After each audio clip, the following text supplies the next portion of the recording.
Let's take you live to Atteridgeville now. Let's show you these pictures live from the funeral service of veteran journalist Ndade Joe Latakgomo. My colleague Mbalenhle Mthethwa is there. A final salute for this giant, Mbalenhle. Yes, certainly. A very beautiful send-off. I'm going to step out of the shot, and as you can see, this has been declared a provincial funeral by the Premier of the province, Mthethwa, who is also here, who joins me right now. But it is quite a very beautiful send-off. Premier, thank you so much for taking the time to speak to us. Today is a very sad day for journalism. For journalists in the journalism community, and as a former communicator yourself, how would you describe Ndade Latakgomo's contribution to the media space? Thank you so much for the opportunity. He was an eye and ears of society, an educator, a man of respect, a man of stature, a man of honor, a person that really educated the nation when it was extremely difficult to have the information passed to societies, to organizations, and people that gave birth to a craft that became the educator of society. So he led various publications. He adjudicated in some of the establishment of media houses. So we felt it was important that this soldier of society should be given a befitting farewell. That is why, together with the President of our country, we felt it's appropriate to accord and convert his funeral to be a special provincial funeral. Certainly something that the community has really welcomed, and thanked you for having done this and ensuring that he gets a befitting send-off for the contribution that he has made to South Africa as a whole. The dark ages of apartheid were a hard time. There was no freedom of the press, and it was very difficult to tell stories, and yet he was brave enough to go into communities to tell stories that some of which you were part of. Talk to us about, the stories that he would have told that would have resonated with you back in those days. It was not him and his colleagues will not know the impact and the effect of June 16, where police brutally killed children, literally. And with the absence of social media that we have now, cameras that we have now in our phones, there were bloggers of the time. They were influencers of the time, and they captured their essence under very difficult circumstances. When you have to ride at the same time minding where the bullet will not hit you. When you have to ride at the same time minding that the policeman will not arrest you. When you're even told that there are areas that you must not enter. And they defied that, so that today we can know that there was June 16. Today we can know the release of Nelson Mandela. Today we can know messages that came from exile. But it was beyond that as well. He was a sport lover. He loved sport, he loved soccer. And he participated in the development of various sporting teams, from Kaizer Chiefs, Mamelodi Sundowns. And he was given the honor to be in the Hall of Fame purely because of the role that is played and the awards that is received during his time. So today indeed is a sad end of a crucial chapter in the history of our country, where journalism was indeed journalism. I think it's summed up by someone who said he was a journalist of journalists. Thank you so much, Premier. There you have it. That is Gauteng Premier Mthethwa speaking to us about Ndade Latakgomo's contribution to journalism, and saying that he told stories at a very difficult time where he wasn't only writing, but he was also dodging bullets. And today, the police are actually accompanying him, as I step out of the shot, accompanying him to his final resting place. The very same police that he would have been running away from or tried to avoid because they were shooting at random at community members. And as the Premier has just explained to us, that the whole world would have never known about June 16 if it wasn't for men like Ntate Latakgomo, who told the story, who took the pictures and wrote the story despite facing bullets themselves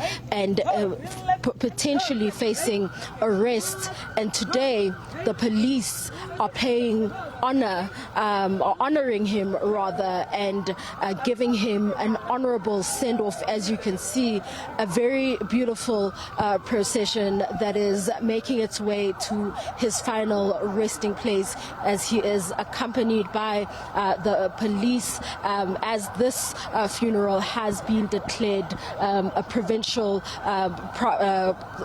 it's a rather provincial category funeral. Certainly a beautiful send-off for the man who has contributed to democracy that we now enjoy, and to the media freedom that we now enjoy. Imagine that we can write a story without fear of prosecution or persecution or even arrest at all. However, in the past there were people who once had to experience that, prosecution and told stories at the risk. I'm joined by a community member to speak to us. Hi, ma'am. How are you doing? I'm good. How are you? Good, thank you. Please, can you please come around, ma'am, so you can tell us about how you will remember Ntate Latakgomo. Please come around. Yes, ma'am. There you go. Okay. Ntate Latakgomo ke moitse ka ntate wa neng lerato le lethabo. O tlisisa. Ka mkhori moitseng ka teng. Iy'ngane zakhe zithi bekangathandi ukuthi iy'ngane zidlala estradini. Wena mhlambe njengomakhelwane bowukuthatha kanjani lokho? Hayi, ke nnete bona ba bolela nnete. Ba fela rena a re ne haufi le bona. No, also when umakhelwane mama? No. Okay. Family member far away. Yeah.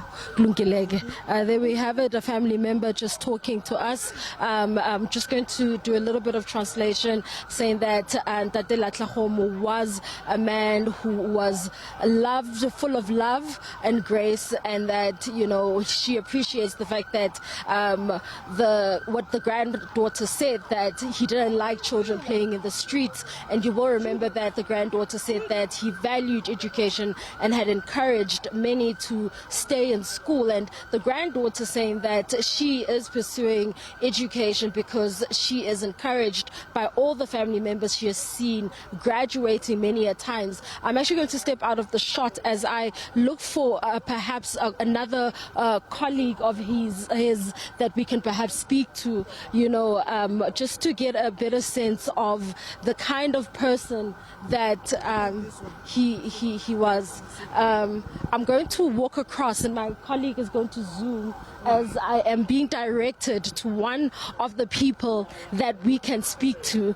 Yes, I am walking towards him. I hope you can still hear me as I am walking. I hope he does not run away. Our camera colleague following me, as you can see. We're live on SABC News. I understand that. Please tell us about your fondest moment and memory of Ntate Latakgomo. Well, we started the Sowetan together with Joe. He was actually the first editor of the Sowetan when we moved over from Post, which was preceded by the World newspaper. You would know that the World was banned, and then Post substituted the World, and then Post also got banned by government decree, and then the Sowetan was started. So Joe Latakgomo took over the editorship as the first editor after Pesi Goboza, right? Then, you can imagine from day one when we started the Sowetan and he as our editor, those were challenging times. The first challenge was actually to take a title called the Sowetan, which suggested that it was a paper for Soweto only, and then try and make it national. And Joe actually drove all of that, to get the Sowetan to be the national brand that we know today. But then also some other stories about Joe Latakgomo is that, as another veteran journalist, Joe Latakgomo, reminded us, When June 1976, June 16 broke, the only publication that could highlight those trying times at the time when history was becoming what it was, the way we know June 16 today, Joe was actually at the helm of the newspaper then called The World, that he was driving and actually put a team together that got to be so well known in the history of Black South Africa in terms of the journalism and the journalists that were there, the Willie Bukalas, the Doman Dlovus and all of that. You know, in the 1976 era, Joe actually was the main driver when he was the acting editor of The World, when Percy Qoboza was overseas on a Nieman Fellowship, which was a one-year sabbatical and stuff like that.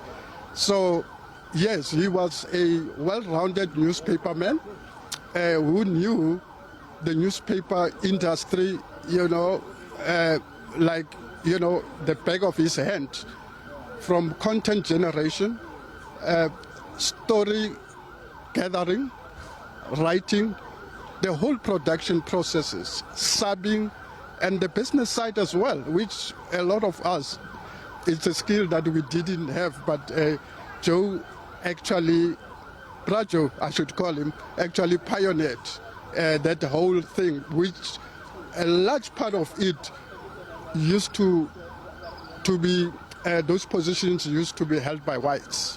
And he was actually among the first blacks who actually ventured into that territory. Certainly, certainly a trailblazer, really. I mean, journalism wouldn't be what it is today if it wasn't for your contribution as well as his contribution.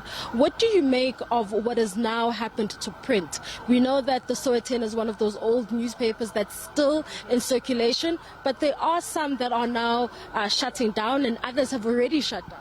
Well, you know, this type of evolution was always going to catch up with us. It is happening. It's another revolution. You know, it was the internet business that was getting on upon us. So, you know, you had that area, that era when print was actually the king.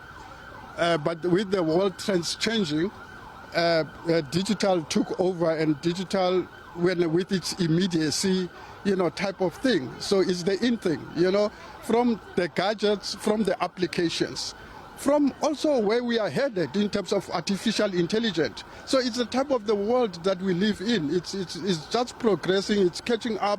Things, you know, from vinyl to CD, you know, now we have music streaming, you know, we have all of those. So some of us were very fortunate because we've lived through all of those eras. We lived from the typewriter. From the typewriter, yes, I came into the newsroom when we were still using the typewriters, to computers and the internet, and now to what we have today, you know. Thank you so much for that insightful conversation. There you have it. This is the funeral procession that is now leaving the Atteridgeville Community Hall for Joe Latakgomo's final resting place. And it's back to you in studio. Mthethwa, thank you very much indeed at the funeral service, as she indicated, of the late veteran journalist Joe Latakgomo.